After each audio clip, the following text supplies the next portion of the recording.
Hey there, happy day 959 of Whatcha Up To Now. Sharon Horne-Ellstrom here, documenting my journey via video as I transition from the brick and mortar corporate world of America to the online world.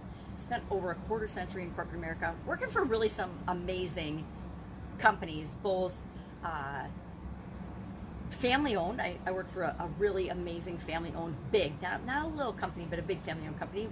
Worked for and ran a bunch of my own family-owned companies with and without my extended family members, and also had, like 27 different businesses and industries I've been in. Pretty old. I mean, I turned 60 this year, right as COVID was hitting us all and impacting us.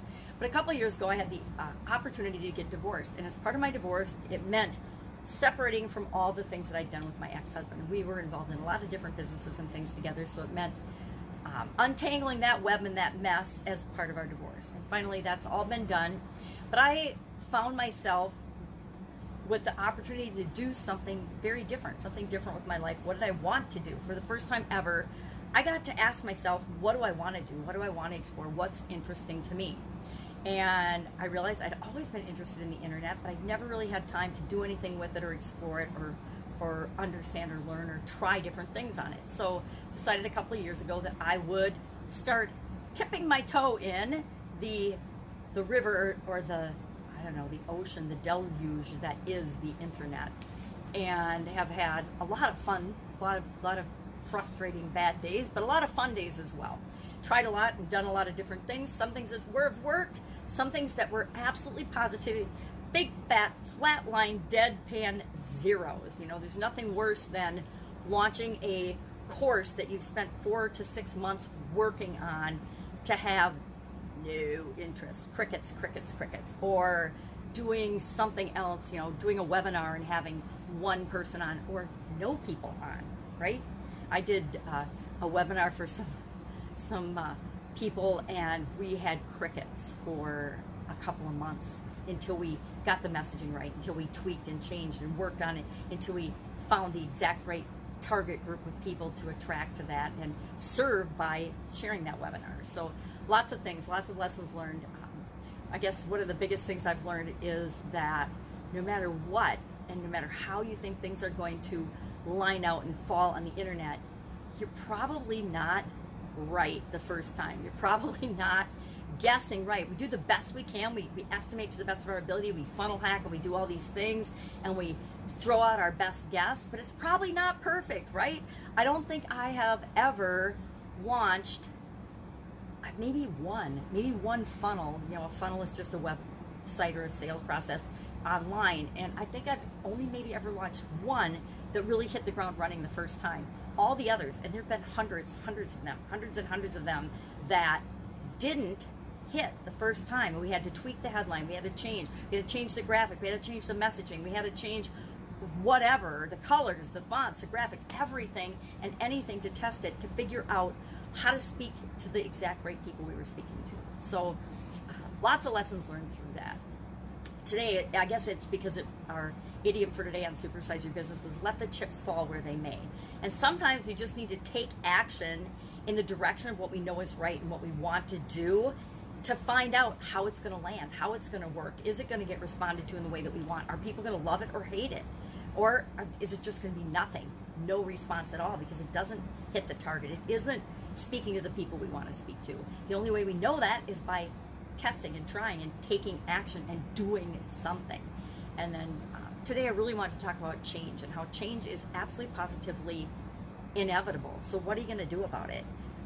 And my answer to what I'm going to do about it has come in the form of this year with COVID, the Get Up and Go Challenge. I'm doing a Get Up and Go Challenge that helps people to install in themselves a framework in their subconscious that guarantees that they're always better off after a change, after a challenge, than before they experience that. And it's called the SOAP framework.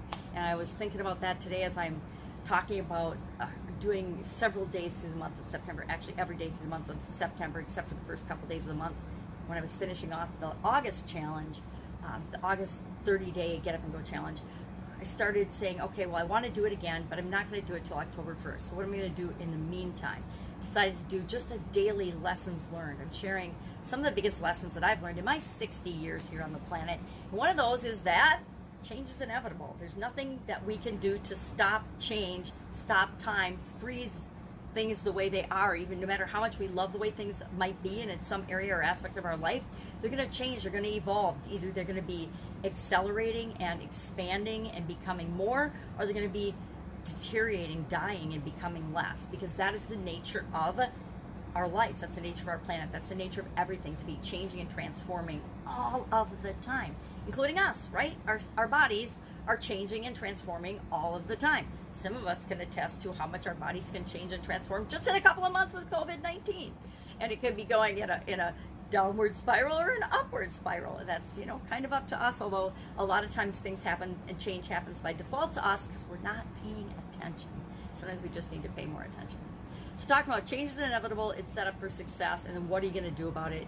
And what are you going to do about it is you're going to create a way of you automatically dealing with and handling change in a way that's best for you, that's proactive and works for you, so that no matter what happens, no matter what side it hits you up alongside the head, like COVID-19 or the weather or a storm or a catastrophe or an illness or the loss of a friend or the loss of someone that's close to you or the loss of anything or the gain of anything. Sometimes change is inevitable in a positive way, and we get married, we have kids, our life changes in ways that we can't even have imagined.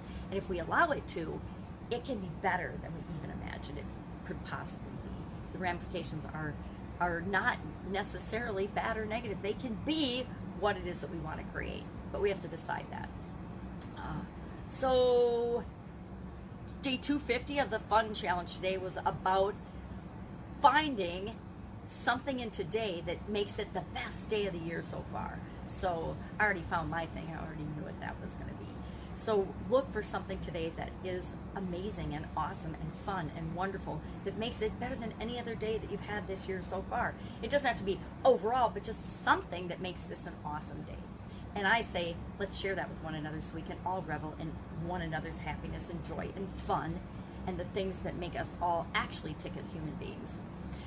So that's it. That's my little summary for today. I owe myself a big chunk of time working on my book today because I've missed a couple of days, and I told myself I'd do 20 minutes a day, so I need to do probably an hour today to really make up for the last couple of days that I missed hanging out with my daughter, which is way more fun than writing a book that I started, a couple, 3 years ago. If I wanted to have it done, I probably would have had it done already, right? Absolutely, positively.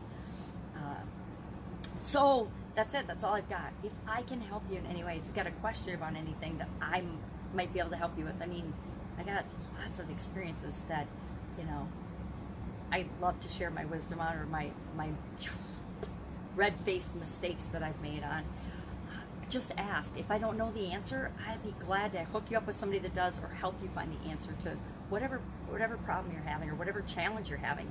Because I know what that's like. I know what it feels like to have a burning desire and a burning question and not know who or what to ask about it. In corporate America, one of the things, and I said it a lot, but one of the biggest things I missed leaving corporate America was the amazing, incredible resources I had at my fingertips. I had access to in corporate America. There's this huge network, and I work for some really big companies that I had created to do anything, find anything, get answers to anything in corporate America. And when I struck out on my own, I had to rebuild that sense of community, that sense of network, that access, and I had to create it myself from scratch. And that was very different than having it already provided for you. One of the huge advantages of being a corporate person, a corporate executive, is that you do have access to incredible resources, and you don't realize it until you're gone and you leave and you're like, oh man, I missed that. I miss being able to call IT and say, all right, this is what my computer's doing, what do I do now? And that was one of the biggest things, going online and actually striking out on my own, but then going online. So for a lot of decades, I just didn't do anything very IT or computer related, except the minimum to get by. And then when I came online, it was like, all right, now I got to figure this out. Who am I going to ask? All right, have an amazing day. So I want to be that resource for you. If you don't have anybody to ask, like I said, I might not know the answer, but I definitely know how to solve problems and how to find the next step. And we only ever need the next step to know what we need to do. And when we take that next step, guess what? The whole rest of the staircase starts to unfold. Maybe only a step at a time, but that's all we need, because we can only take one step at a time. We can only act now, and we can only take the next step and the next step and the next step. an awesome day. I will, of course, be with you tomorrow.